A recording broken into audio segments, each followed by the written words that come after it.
How was it having Lamar back out there? It was good. It was good. You know, we knew he hadn't done much over the weekend, so we didn't want to throw him into the games right away. So we just had him go through the warm-ups and then work with Chad on the side, and he'll get full into it when we get into Casa Grande tomorrow. Did y'all get a result on Patrick? Yeah, the MRI. He's got I can't tell you what bone it is. He's got a slight fracture there, so it's going to take a while. Yeah, we're 4 to 6 weeks was the first thing I heard. And how does the team react to that? We go on. It's like I said, I think we have some internal options, obviously, to look at in terms of players who can play there. And, if something looks right, we won't ignore it. But certainly it's something that, we have to look at the long haul. We can't just focus on what's going to happen at the beginning of the season or what's going to happen for the first series of games. We want to make sure the team's right for the long haul and the team's right at the end of the season. So can't do something that maybe solves an immediate problem and creates a longer-term problem.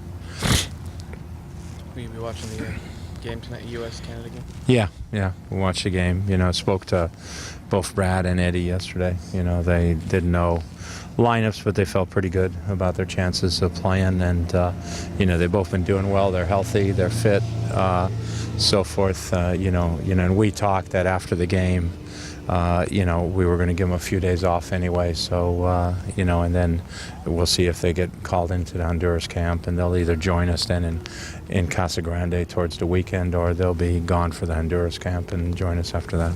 You could have had a third guy gone with Bobby Soldati with Canada. What do you kind of make of his decision to want to stick here instead? I think it was the right decision because I don't think he was ready. At the time when Canada was coming in, he hasn't played a game in over a year, and to go try out for your national team when you haven't played a game in a year is a tough thing, especially when you're trying to make an impression. So for him, I think it was the right decision. If you're a guy who's already got 30 caps and have already proven yourself to the coach, then maybe you can come in and you can participate, and coach understands where you're at. But for him, he's a young guy who's trying to make his way, and I think being here, going through the preseason with us, and not having that pressure of trying to impress a coach and trying to make a national team was the right decision for him. Was it, do you think, kind of all his decision, or did he ask you about it first? We talked about it, but at the end of the day, it was his decision. I know this would be the second Arizona trip, but have y'all made any progress on a friendly with a Mexican team or something to get ready for? Yeah, I think we're close. Nothing that we can officially say, but I think we're close to having a game against a team from Mexico during our Tucson phase. Yeah. And that would be in Arizona, not in Mexico. That would be in Arizona. Yeah. Lamar was a guy you guys thought highly of by the end of the 2011 season. You protected him and all that, and then made the move, though. But how good is it to have him back? Well, it's great. I mean, obviously, it makes that trade look pretty good, at the end of the day, because, we got Lamar back, and we still have Eddie, and Facito, is now, who's he with, San Jose. So, so we came out of that trade fairly well. So, in essence, we just gave up, or we got Eddie for an international slot, basically. So, I think that's good. But, Lamar, as I said, he wanted to be back home. I think it's great to bring guys from here that are able to play here. I think it's an important thing. It's one of the things I did in Columbus when I brought Danny O'Rourke back, who was a Columbus native, and we brought him back into the team, was a mainstay for the team that won the championship. And, I know we got, a lot of options wide, and Lamar joins those options, but he can also play up front, and, he'll make his way. He made his way before, and, I'm excited to have him here. With sort of this phase of camp ending, any overachievers, anybody that is getting your attention, particularly among the new faces? Yeah, some are, but I won't say it right now. I've been pleased. I've been pleased with some of the people. Some of the guys, obviously, right now their legs are already starting to get a little bit heavy, and they're struggling a little bit that way, fitness-wise. But there's been some guys who, definitely have opened up our eyes, and we've said, hey, that guy looks pretty sharp. He's pretty good off the dribble. He's pretty quick. And the main thing is what you're looking for from young players is you're looking for moments, and then you're trying to turn those moments into periods of time. And but if a guy doesn't have any moments, there's really not much you can do. So you're looking for guys, you're looking for them to have moments at training. Some guys have had some good moments, and then you want to build on those moments and extend that out. So now they're being effective for periods of time. But it's been good. I think the spirit in camp has been good. The effort's been good. The work's been good. In addition to more favorable weather, what do you get out of being away and having the whole team? Well, like I said yesterday, I mean, it's a little bit of team building, and the team gets together, team bonding.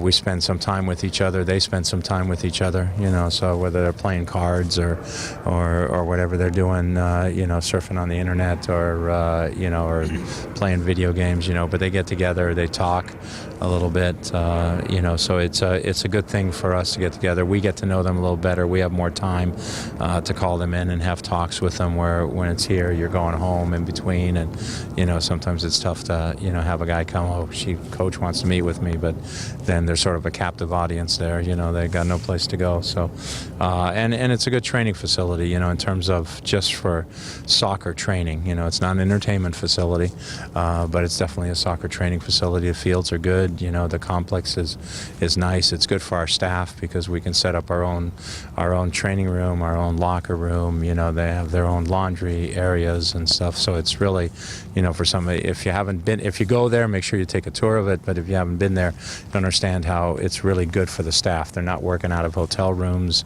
They're not trying to take practice gear to laundromats. Everything's very self-contained. So it's a pretty efficient facility.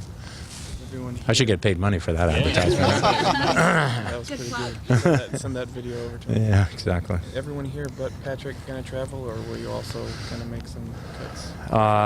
No, everybody that's here will travel, and then we'll even have one, possibly two players joining us there. So. They asked me to do an ad, and I thought, cool. They want me because I play for the Seattle Sounders. Then I find out it's because my wife told them I'm a good dad. Even better. For me, being a good father is much more important than soccer. So here's my message. Be a good parent. Stay involved with your kid's life. Do something with them, anything. Take a walk, read a book, maybe go see a Sounders game.